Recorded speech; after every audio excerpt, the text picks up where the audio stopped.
Hi everyone, it's Elaine Hamilton from the Reiki Center. And in this session, I'd like to talk a little bit about the verbs that we use in terms of our personal and spiritual growth, because I think it's really important. I've just come back from a really lovely weekend workshop with a beautiful speaker, amazing energy, incredible people. And overall, I came away very uplifted and really happy to be amongst people who were just so genuine, and the energy was really palpable, like super powerful, lots of super powerful people in the audience. But there was one thing that I think I'd kind of moved away from the general stream in terms of the way that the languaging in a lot of these workshops are put is not, in my opinion, particularly helpful, because they use words that insinuate that the process of spiritual growth or unfolding is actually a movement into the future. So oftentimes when we use words like I'm becoming more myself, or I'm kind of moving towards my future, it's like this, the idea when you think that you are going to be a better person tomorrow than you are today. And even in the languaging, in terms of what's the person you want to become, what's the person that you're stepping into, who are what all these kinds of things that we often very unconsciously put in front of us, or we have a goal that is moving us forwards into a time in the future. Now, the downside of this is that it means that in your mindset, you don't already know you are it already. And that means that you are constantly reaching. It's like the image I get is the carrot on the stick, right? It's like to get the donkey to move forwards, you stick a carrot just in front of it so it can't quite get it, and so it moves to try and get it, and then it moves forward, moves forward. And that's the image that I get when we talk like this. So this idea that we are becoming a better person, we are becoming more spiritual, we're on even things like I'm on the spiritual journey, I'm on the spiritual path, brings in this illusion of time and destination. So this idea that when I get to this destination, then I will be awake, I'll be enlightened, I'll be peaceful, I'll be whatever. And any words or any phrases that you're using for yourself that is not in this present moment is an illusion, because you already are that. And I know oftentimes you might not feel like that, but that is, if you really hold that and stop and look, the reason you don't feel like that is because you're either hanging around in the past, in your mind, in your memory, in your, I should have done this, I should have done that, this happened to me, that happened to me. You're not in the present moment. You're somewhere in the past story of your pain or your trauma or whatever happened that you should have done better or something, or you're chasing into your imagined future. Now, I'm not saying that intention and future thinking and planning and any of that is a bad thing. I'm not saying that, but I am saying that that is not where you will find your peace or your joy. Like peace and joy only exist now. They don't exist in the future. That's your imagination. So anything that you are planning in the future is by definition imagination. You're planning for a future that you assume you're going to have. Now, obviously, I don't want this to happen to anybody, but at any moment you could be struck down. You could drop dead, honestly, at any moment, right? So this idea that we have this imagined future that is set in stone, where we are going to move towards and we're going to get some kind of reward for all of our work, is complete illusion and imagination. It's completely imagination. And that's not to say we don't do it, because planning is a very important part of our process of action, of knowing what we're going to be doing tomorrow. If we're building a business, if we're taking the kids, picking them up from school, all these things, they require planning. But the confusion is when we mistake that planning into the future as getting us somewhere. It's not going to get us anywhere that we aren't already. We are already and always will be complete. And this is something that for a lot of people, they really struggle to follow the logic tracks. Like, this is true, right? But the mind cannot wrap its head around it because the mind's job is to plan and manage and future proof. So there's nothing wrong with that. But there is another part of you, whether you call it spirit, soul, presence, doesn't matter what you call it, but that essence, that part of you that is observing the mind at work, that part is the only part that can experience peace and joy and contentment. The mind can't. And I know this, many people, when I say this, they're like, no, the mind cannot experience peace.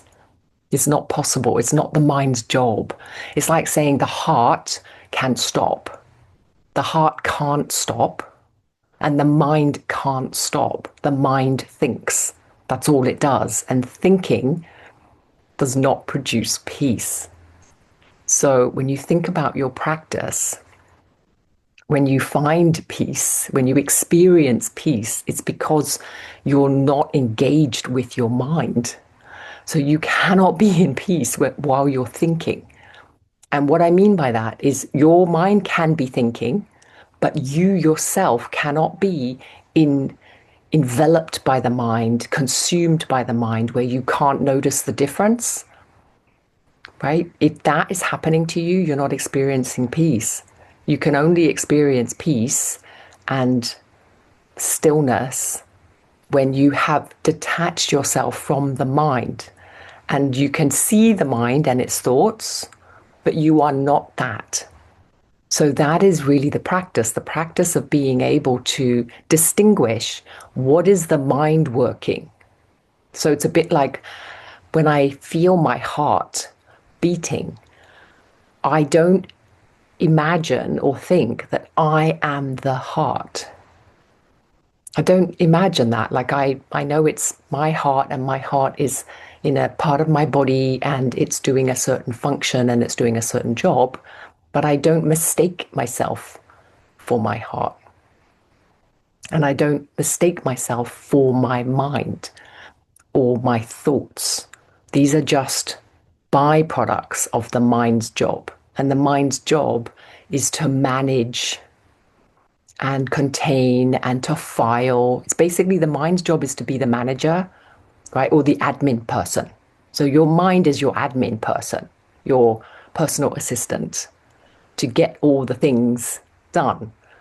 But we have over the years abdicated all of our control over to the mind as the CEO. The mind is certainly not the CEO. It's like if you gave the admin assistant the CEO role in your company, you can kind of imagine it might not go so well, right? Might not go so well. So it's that kind of connection that we need to start making, that kind of relationship we need to start making with the mind. And so when you are on these courses and classes, and don't get me wrong, like I had a beautiful weekend. I was with such beautiful souls. The energy was intense. The transmission was super high. Loved it. But the general philosophy of these weekends and the general philosophy of these personal growth workshops tend to, not saying they all do this, but they tend to put you into a stream of belief and consciousness that you are moving into something in the future that will be a better version of yourself now. And I'm saying that that is not helpful.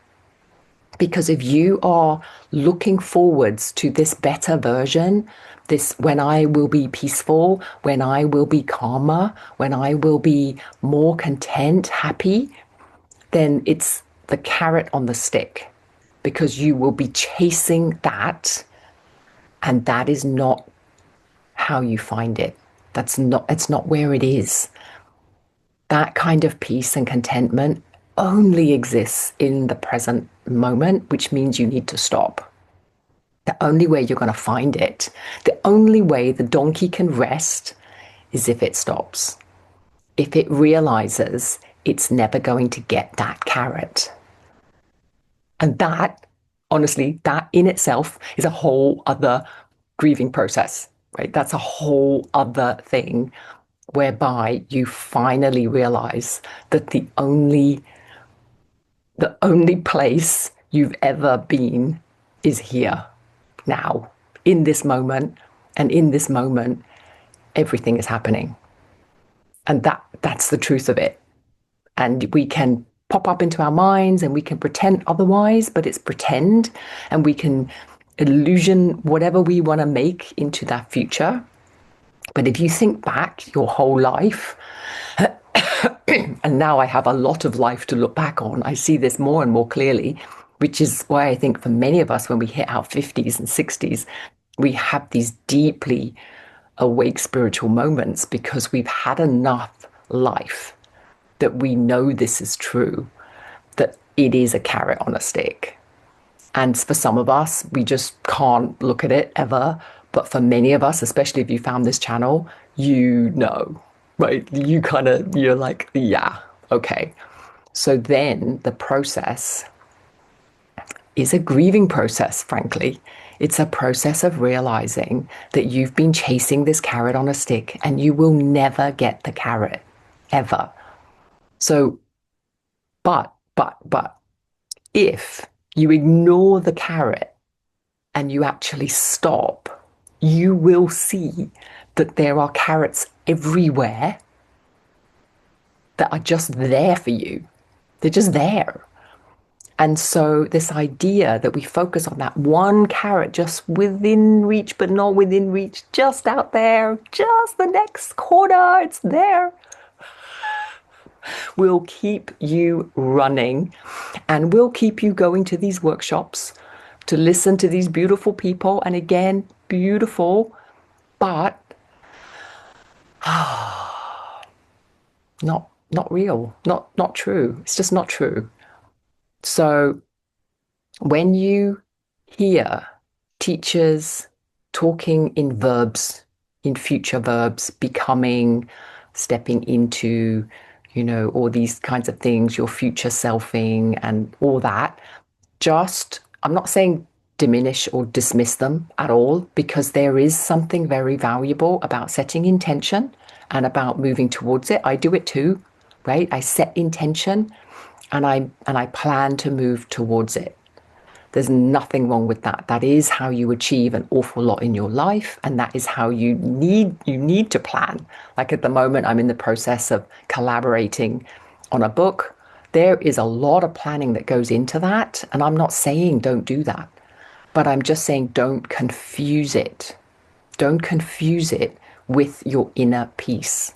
Planning and futuring and playing in that creative realm of like doing stuff is not to be confused with the fact that you are and always have been perfectly content and available for contentment and peace right now. It's not something that's going to happen later. It's right here.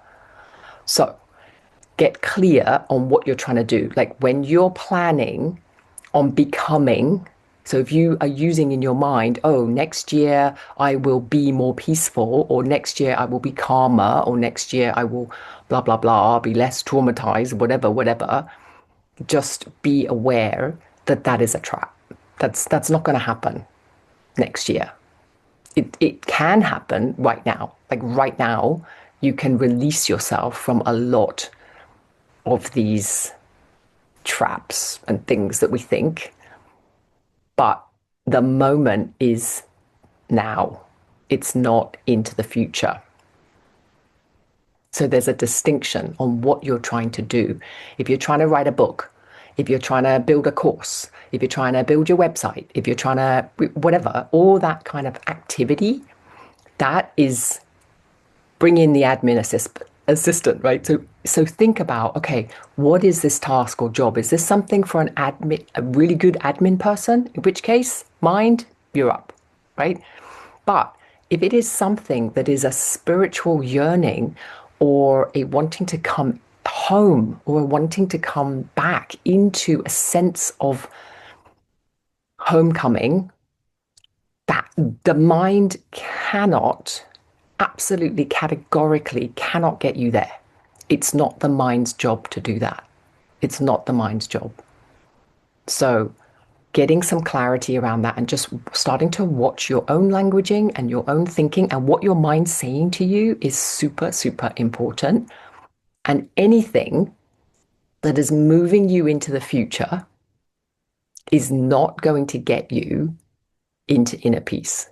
So inner peace can only be found right here in this moment when you stop. When you stop. So you need to stop regularly to really reconnect if you're not already connected. And if you're already connected and you are awake to yourself and your truth and the fact that time and space is a complete illusion, if you're already there, then that constant reminder when you notice that your energy is getting amped up, because that will happen, because we are so well trained in that. And when you notice that's happening, the stopping becomes super important. And ideally, you have this little program running underneath that is constantly watching, constantly aware of when the mind is chasing you out of your home, out of yourself. And when that happens, it's super easy because the emotions kick in, right? It's super easy. If you are not feeling peaceful, you've left home. And there's nothing wrong with that because sometimes it's fun to feel excitement and anticipation and blah, blah, blah, all that kind of stuff.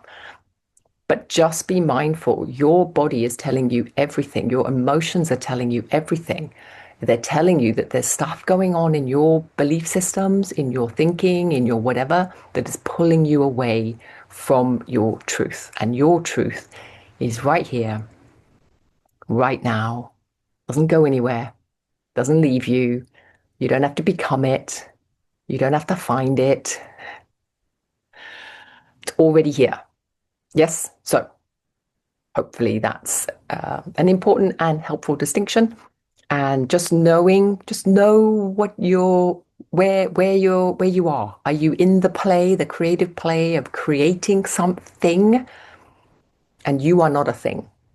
Or are you wanting to find that home and peace and connectedness, which is here always, right? So there's two very different things, and you cannot find your happiness in the doing. You cannot find your happiness in the next project or in what's going to happen next year. That is pure fantasy. And that fantasy can be a lot of fun, right? But it's fantasy. So make sure you understand the distinction and that you don't get stuck in the fantasy of tomorrow, of next year, of later, because that is a massive, massive trap in the spiritual world. And there's a lot of people that will happily sell you the course to help you become a better version of yourself. No, don't do that. Anyway, having said that, I have a course.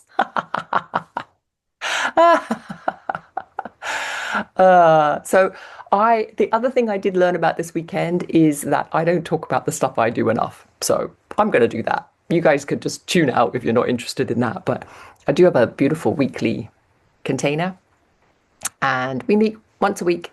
It's a very, very beautiful container. And this one specifically is about remembering our isness, It's like coming back into the meditative space. It's a very powerful group of people that are wanting to be reminded of the stillness. So it's not about what you're doing tomorrow, it's not goal setting, it's none of this stuff. It's all about kind of coming back and remembering this moment right now, who we are, what we are. So that's our weekly container. And I'm also putting together a big, having said all this is actually really funny, but I'm putting together this kind of 2026 1 year program. And that 1 year program is becoming, I love it, but it's really about it's the duality, right? So it's getting really clear on goal setting and what happens with that and that kind of transformative. What are some of the things in your life that are creating blockages and barriers and all that kind of thing? And there's also within that showing you the activity. Like when you do little activities every day, you can actually start to shift the way that you feel and think about things for the longer run. And that allows you to uncover. So it's not really the becoming, it's more the uncovering, it's the loosening, it's the letting go of all of these kind of the scaffolding that we put on top of our light, essentially. So it's the uncoupling, the unlearning of all of this scaffolding. So that's called Transform Your Life. And I will be launching that in the next month or so. So if you're interested in that, then, get onto the website, reiki-center.com, and register, show your interest, and maybe I'll see you on one of those. Finally, my monthly Reiki Reijus, we just get together, we do a Reiki healing meditation that's free, and you are very welcome to join that at any time. Obviously, I also post those here on the channel as well. So you can also listen afterwards. But sometimes it's quite nice. Like I love seeing people on Zoom, seeing your faces, having a chance to actually interact with you and talk one on one and just have a chat. And that stuff isn't recorded. So it's really lovely to be able to meet people face to face, and have a chat. Anyway, that's the marketing blurb. Apparently, I'm supposed to do that, so I'm doing it. But thanks, guys. Thanks so much for listening. And enjoy your day. Take care. Bye.